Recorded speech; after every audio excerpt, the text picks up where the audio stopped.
주말에 만나는 고소의 전략입니다. 오늘은 김준혁 더불어민주당 의원 모시고 현안 깊이 있게 얘기해 보겠습니다. 무엇보다도 민주당의 내부 사정 누구보다 잘 알고 있기 때문에 바깥에 벌어지고 있는 사법 쿠데타의 후폭풍 그리고 뒤처리와 관련돼서 굉장히 중요한 정보를 가지고 있다.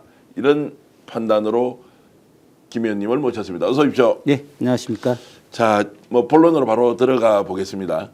생각보다 빨리 진압이 되었다.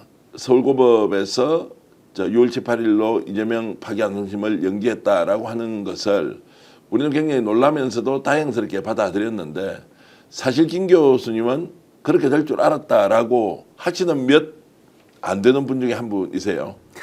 또 이렇게 얘기하면 또 송구스럽긴 하지만은 예. 저는 개인적으로 고법에서 그 재판 기일 연기를 할 거라고 확신을 좀 했습니다. 그 기간이 6월 18일일지 아니면 그 전주일지 예. 이제 그런 부분에 대한 고민은 좀 있었지만은 제가 여러 가지 정보를 좀 정리하는 과정에서 연기는 뭐 100%다라고 좀 예. 생각을 했고 그와 관련해서는 이제 그 주요한 민주당의 그 의원님들께 제가 이제 개인적으로 메시지를 좀 보냈고 또 전체 우리 의원방에 나름 관련돼서 이런 순서대로 진행이 되면 분명히 연기될 거다라고 하는 의견을 좀 올리기도 했었습니다. 자, 그러면 조희대 대법원장은 강력하게 파기환송을 결정하면서 유죄 취지로 내려보냈고 서울고법에 당일날 하루 지나고 나서 바로 이제 모든 것이 송달되는 절차까지 급속도로 빨리 진행이 됐단 말이죠. 네, 그렇죠. 자, 그런 거를 본다면 이재권 지금 형사칠부의 부장 판사도 뭔가 좀 메시지를 받았다라고 볼 수 있는 거 아니었나요? 100% 받은 거죠. 예. 받지 않고서야 어떻게 그런 일을 했겠습니까? 그런데 이제 제가 주목한 것은 조희대 대법원장의 판단이 굉장히 잘못된 거다. 세간에 많이 알려져 있겠지만 조희대 대법원장이 윤석열 내란과 분명히 연관되어 있다. 그렇기 때문에 이번에 이 이재명 후보가 대통령이 돼서는 절대 안 된다라고 하는 그런 생각을 갖고 있다라고 우리가 지금 이렇게 많이 추론하고 있지 않습니까? 네, 예. 그런 과정에서 조희대 대법원장의 착각이 하나가 있었습니다. 그 착각이 뭐였냐면 이재권 고법 부장 판사에 대해서 자기 명령을 굉장히 잘 따를 것이다라고 하는 것이죠. 이재권 그 고법 부장 판사의 세간의 평은 매우 착하다. 그러니까 보통 판사에 대해서 여러 평가들 법리 해석이 능하다, 혹은 굉장히 그 충실하게 어떤 법의 집행을 하기 위해서 재판 자료를 본다. 아니면 이 사람은 약간 진보적이다, 혹은 보수적이다, 이런 평가들이 많이 있거든요.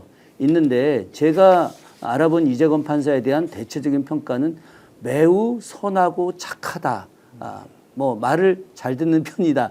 이제 이런 이야기가 있더라고요. 네. 아마 이런 부분에 대해서 조희대 대법원장인 자신이 이렇게 강한 메시지를 주고 또 관련해서 빨리 신속하게 판결을 내려서 유죄 판결을 내려서 이제 대법으로 올려서 대법에서 이제 빨리 이재명 후보를 아웃시키는 일을 해라라고 하는 이제 메시지를 넣은 거에 대해서 잘 받아줄 것이다라고 이제 생각을 했겠죠. 그런데 그것이 저는 굉장히 오판이었다라고 하는 생각을 갖게 되는 게 이재권 판사는 제주도 중문 출신입니다.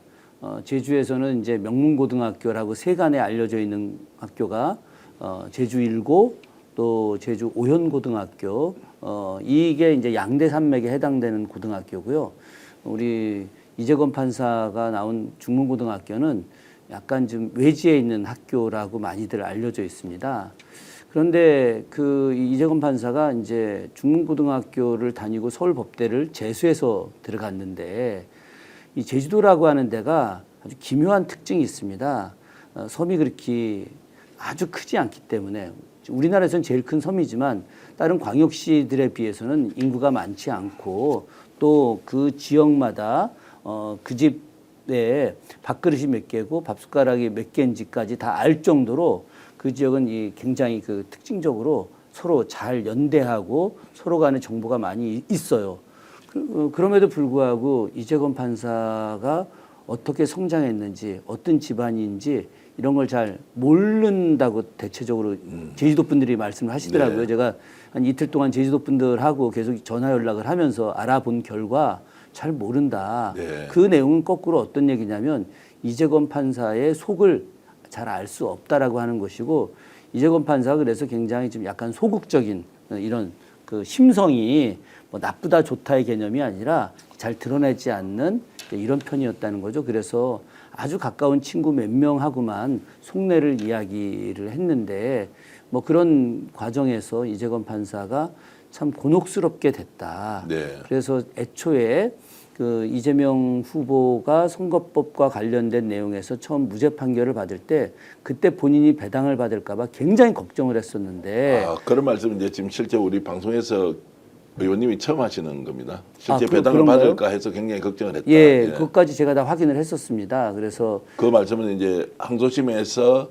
무죄 나오는 그 재판을 받을 때 그렇죠. 예, 실제 육부에서 이제 받았어요. 예, 맞습니다. 예. 육부에서 받을 때 본인이 받을까봐 네. 굉장히 걱정을 했었다는 거죠. 왜 그러냐면 그런 정치적 재판에 휩쓸리는 거에 대해서 굉장히 부담을 이제 가졌었던 분이었고, 그 과정에서 이제 육부가 배당을 받아서 너무 다행으로 생각을 했었다는 거죠.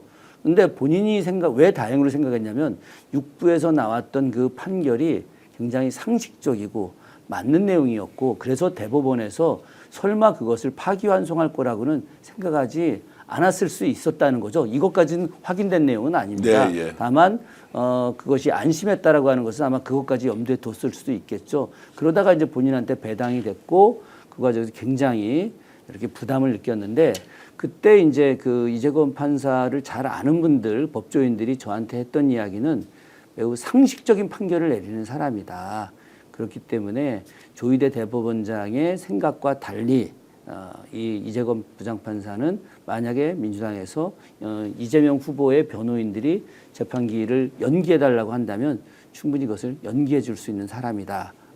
그렇기 때문에 지금 우리가 생각하는 것처럼 뭐 이재건 부장판사가 조희대 대법원장의 말을 들어서 뭐 그날 5월 15일 날 이제 그 결정을 하거나 아니면 5월 15일 날 이재명 후보가 출석하지 않았을 경우에 그 다음 날 16일로 선고기일을 잡고 그 16일 날 바로 선고를 할 것이다라고 하는 생각은 그건 이제 잘못된 것이다.